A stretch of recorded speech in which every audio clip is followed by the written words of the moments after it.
Our next speaker is well known to the Tea Party if you've been around a while. He and his group of merry men have provided us security at many, not all, but many of our Tea Party events. He is an expert at self-defense. He's an ex-serviceman, and I want you to give a big round of applause to Jeff Prather. Jeff, come on down. Jeff owns and operates the Warrior School. Thank you, Jeff. Hey, welcome and thanks. I asked for the opportunity to talk to you. I'm not running for office. I'm not a politician, but I do believe in the Tea Party message. I'm a retired disabled veteran, law enforcement, federal law enforcement officer, and intelligence officer. That just means I've been criticized a lot for the last 25 years. But I served with 7 Special Forces in Central and South America, way before this generation was doing stuff. And what I see happening in this country is the same thing that General Boykin saw when he came. I know a lot of you were here when General Boykin was speaking. And he's a much better Green Beret and former Delta Force commander than me. And that is the socialization, the communist agenda that has taken over the Democratic Party. So, as a student of warfare, because I am the founder of Warrior School, and the federal government thinks enough of my training to send federal agents and military every week, every month to me, that's my main job, I know something about warfare. And there's been several crucial wars. First of all was the Revolutionary War, of course. Then the Civil War, okay, World War II, particularly important. But what I'm telling you right now is, we are in as crucial a war as we have ever been in, right now. The least crucial is the Islamic terrorists who want to kill us. That's a serious war, but it's the least crucial. The next most crucial is the narco-terrorists 60 miles south of here that killed Brian Terry and Jaime Zapata and 200, 300 Mexicans, as well as the Tijuana police chief. And you probably heard me giving speeches. And I'm a subject matter expert on Fast and Furious, and it's the biggest scandal in this administration. And of course, the DOJ's IG, the IG who works for Eric Holder, after vetting the report through Eric Holder, found Eric Holder, wait for it, innocent. I'm shocked that gambling was going on here in this establishment. Casablanca, right? So, but the biggest war facing us right now is the psychological war that Ralph referred to. And I was a psychological operations officer as well. And it's for the hearts and minds of America. And that is the one that is most important because it's internal, and it's civil, and it's between Americans. And the reason I'm here is because I believe in the Tea Party. Because the only thing that has changed the conversation from the Democratic Party that has been hijacked by socialist, communist, leftists, and rhinos for business as usual is you. So give yourself a hand. So there's 3 things we got going for us, okay? And we've been against higher odds than we are now. At the Revolution, we only had like 25% of the population even knew what was going on and participated, okay? If you look at our revolution, if you look at our wars, if you look at Midway, for example, and you'll hear me talk about this on radio shows, you can't help but know that we have divine providence behind us. That's the greatest thing we have going for us. So the first thing, most important thing is pray. Pray for divine providence to make and continue to preserve America as exceptional, because it is.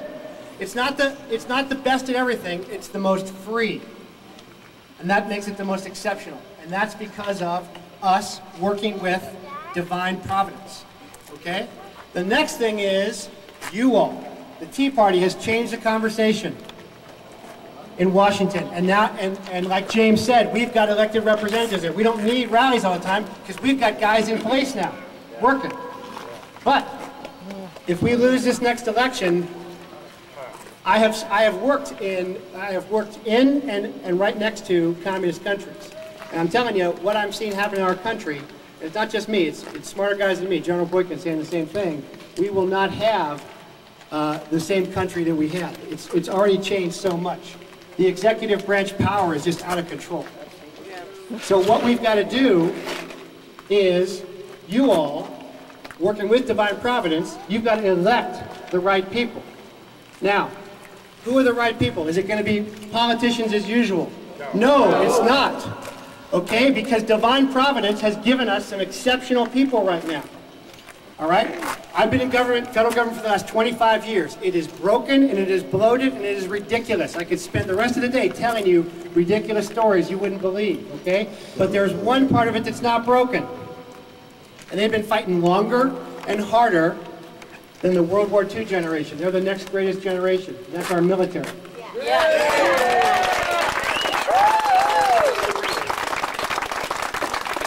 And who has saved us in these last 10 years are the backbone.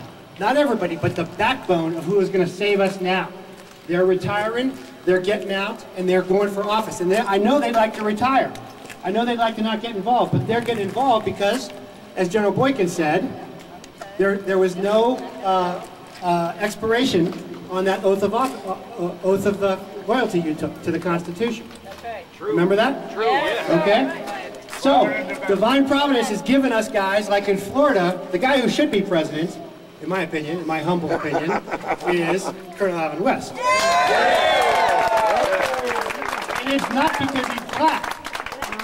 Although he does happen to be black, not half white, half black, okay? He can sing. It's because, it's not because he can sing either. It's because he can tell you about the Islamic threat in more detail than me, but everybody knows what he did in Iraq when he fired off his M9 next to the terrorist head, right?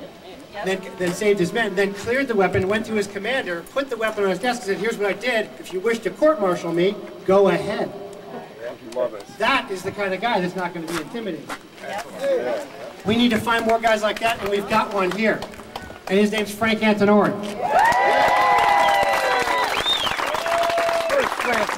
Frank was in Special Forces as well. Special Forces goes in behind enemy lines. We're behind enemy lines now in our own country. You feel like that when I walk around? I'm like, God, I'm behind enemy lines. I can't believe it. Okay? He's used to going behind enemy lines. He's trained for it. He's not a professional politician, just like Alvin West, and just like all the other vets that are getting out and running for office. And these are the guys we got to support. And let me tell you a quick story about Frank, because I knew him before he ran for office. Okay? Frank, if you haven't read his book, Roughneck 9-1, the phrase was, Roughneck 9-1, don't run. Okay? They decided not to run when they went into Iraq because they had Humvees against tanks, and they ended up defeating the tanks with the Humvees, which is typical what Green Berets do. But he did that from another Green Beret friend of mine from the first Gulf War, Chad Ballwants. And Chad Ballwants is the legend guy who, they were hunkered down, and the little girl with her sheep herder dad came up, and behind them was an Iraqi armored column. There was just a split team of 6 SF guys or 4 SF guys, and they said, hey Chief, should we shoot the little girl? I got a suppressor on my silencer. You call it a silencer, we call it a suppressor. Because no, we didn't come here to shoot little girls. We came here to save little girls and the country. We'll fight it out. So the little girl saw the infidels, turned to her dad turned to the Iraqi column challenged the SF team, the half SF. It's 12 guys normally. I think this was 4. And they beat them. That's Divine Providence. And that's the kind of guys, and that's what inspired Frank not to run. And that's what the kind of thing that's inspiring Frank now to run for office, and Alvin West, and any other veteran that we can get. Because they are used to low pay, hard work, and honor. So anyway, that's what I had to say. And I've got no agenda except I'm a patriot. I believe in this country, and each one of you are making the difference, and Ralph's making the difference, and that's why we support you guys. So I'm proud and honored to stand with you. Thank you. Thank you, Jeff. Thank you, Jeff.